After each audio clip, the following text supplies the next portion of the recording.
ఈ రోజున అన్న స్వర్గీయ నందమూరి తారక రామారావు గారి జన్మదినం.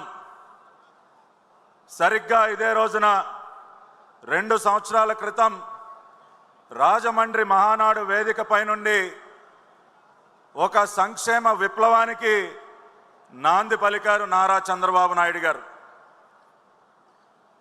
ఆంధ్రప్రదేశ్ రాష్ట్రంలో సంక్షేమ పథకాలకి ఆద్యులు అన్న నందమూరి తారక రామారావుని స్మరించుకుంటూ ఆయన జన్మదినం రోజున సూపర్ 6 పథకాల ద్వారా ఒక సంక్షేమ విప్లవానికి నాంది పలికారు మన నాయకులు.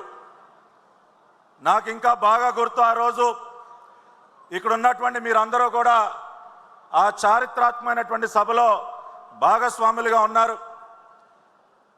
చంద్రబాబు నాయుడు గారు సూపర్ 6 పథకాలని ప్రవేశపెడుతున్నటువంటి తరుణంలో రాజమండ్రిలో చిరుజల్లులు కురిశాయి.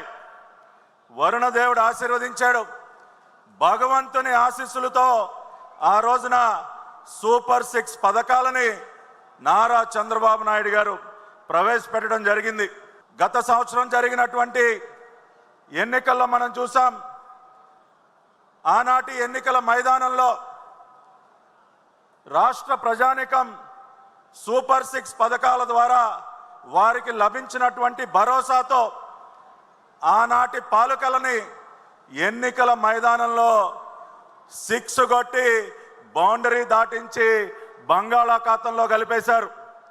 ఇచ్చిన మాట ప్రకారం అధికార పగ్గాలు చేపట్టిన తర్వాత పెద్దలు నారా చంద్రబాబు నాయుడు గారు సూపర్ 6 పథకాలపైన ప్రత్యేకమైనటువంటి దృష్టి సారించి ప్రతి ఒక్క పథకాన్ని కూడా అమలు చేయడానికి కార్యాచరణ సిద్ధం చేశారు.